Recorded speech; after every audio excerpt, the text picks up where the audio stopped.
The greater the thought, the greater the action. So states one of the main tenets of the Litova, a moral and spiritual belief system popular among the Xi'An, which guides its adherents' view of the universe. In no place is that more apparent than the Kayfa system, Xi'An Kayfa, which is wholly dedicated to the Litova thanks to the existence of one astronomically special planet, Kayfa 2. Kayfa's role as the focus of Xi'an spirituality was unknown by humans during the Cold War. After humanity learned of the system's existence in 2617, rumours swirled that Kayfa was the main staging ground for invasion or even the location of the Xi'An homeworld. The true nature of the system was so guarded that for 200 years, all humanity knew about Kayfa was that any UEE ship found in the system would be immediately attacked, a message made abundantly clear to the UEE by way of the 2 Navy pilots who found the system. In 2617, UEEN Lieutenants Ahmad Hara and Carl Dyson discovered a gravitational anomaly while patrolling the Horus system. Hara and Dyson should have contacted their commander and reported the coordinates so a military pathfinder could be deployed, but they later explained doing so would have thwarted their chance at history. Without a word to anyone, they entered the jump point and became the first humans to visit the Kayfa system. The decision to keep their excursion a secret was foolish, but, in retrospect, might have averted an all-out interspecies war. Unbeknownst to Hara and Dyson, their arrival in Kayfa triggered long-range sensors that mobilised a nearby Xi'An squadron. Meanwhile, Hara and Dyson's return trip was delayed because Dyson's ship sustained damage from navigating the uncharted jump. While Dyson was running a diagnostic check to see if his ship was still jump capable, an EMP blast neutralised both spacecraft. The Xi'An squadron swarmed and captured Hara and Dyson. For years, official UEE documents listed the two as on medical leave during this period. The full truth, however, was exposed after the Historical Truth Act of 2941. Declassified UEE military records list Hara and Dyson as missing in action for 3 days. The two claim to have been held on a large Xi'An military vessel where they were interrogated while their ships were studied and stripped of weapons. After 3 anxious days, the Xi'An began to believe the pilot's story that the rest of the UEE military didn't know about the jump. The two were returned to their ships, escorted to the jump point, and given the message that any further UEE vessels would be attacked on sight. It was only after the fall of the Messers and the normalising of relations between the two species that the Xi'An revealed the secrets of Kayfa. Imperator Toy's first official visit to the Xi'An Empire occurred in the Kayfa system. Emperor Kree led her on a personal tour of Raipung and clipped a branch of a centennial bloom plant for her to take home. Emperor Kree also elucidated a core doctrine of Litova, that one small action can affect the entire universe. Hara and Dyson were shown leniency because the Xi'An knew the UEE would eventually rediscover the jump. The Xi'An wanted to avoid a similar situation, and another chance at aggression, when the UEE came through the jump for the second time.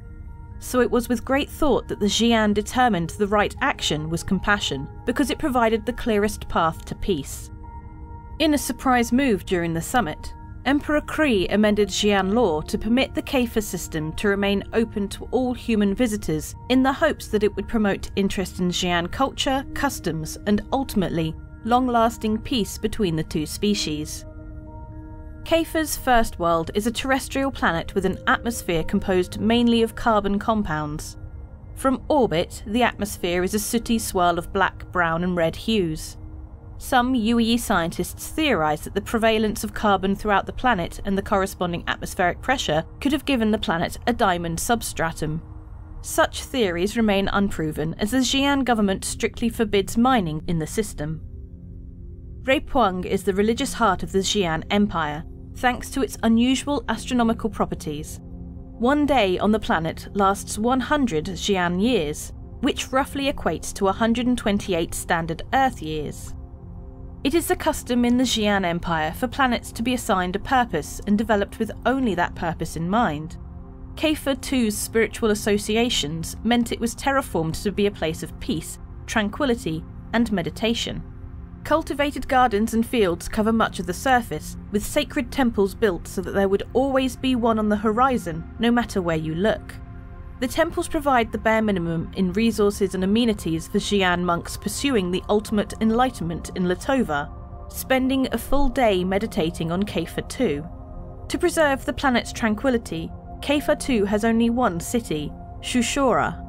The city has a small number of permanent residents, mainly government or religious officials and their support staff, who deal with visiting Xi'An tourists and religious pilgrims. Humans are welcomed but expected to adhere to the planet's customs.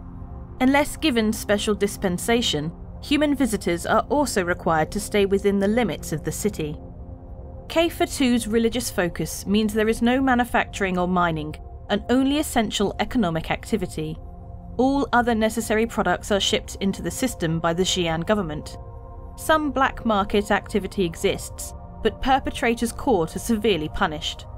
The planet's solitary legal export is the Centennial Bloom Plant, which is famous for blossoming beautiful bellflowers once every 100 Xi'An years. Originally native to Coley, Aeolus III, the Xi'An discovered that these temperamental plants thrive in Raipuang's gardens. Law grants each Xi'An one complementary plant on their first visit to the planet. Humans can purchase them, but should not expect a discount. As a way to dissuade Centennial Bloom bulk haulers from clogging the system, the Xi'An tie the plant's price to the going rate in the UEE. So buying a Centennial Bloom on Raipuang simply guarantees that the plant is authentic and not one of the genetically modified knockoffs commonly found around the UEE.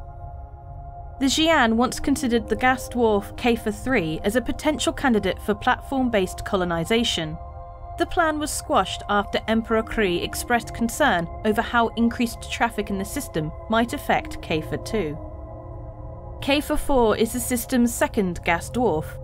Since its rocky core and diffuse atmosphere are similar to Kayfa 3, some human scientists wonder why the two planets are so far apart. Theories abound but remain unproven, including one that suggests a rogue planet slicing through the system pulled Kayfa 4 out of its original orbit. A recent request by an assembly of human and Xi'An scientists to study the planet in greater detail was rejected by the Xi'An government. I love NordVPN. I use NordVPN.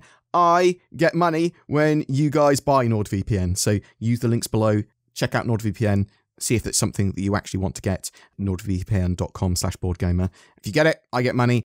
Every month we have a ship giveaway, and for June we are giving away a Freelancer Miss, which is a fantastic little multi-crew missile boat. We're also bundling this with a Pulse, the little tiny bike with the big laser in it. You'll get lifetime insurance on both of those and a Star Citizen game package. So all you need to play Star Citizen, all you need to do to be in for a chance of winning that is comment on any of my videos made during June. Good luck to you. Also, if you want to further support the channel, please consider clicking the join button under my videos. It really does help. There's also Patreon on loads of affiliate links and stuff like that down below in the video description and in the comments, so check those out, and that helps the channel out too. Thank you so much for watching. Have a great June. Thank you for watching to the end, and don't forget to click all the things down below, or at least the things you want to click on.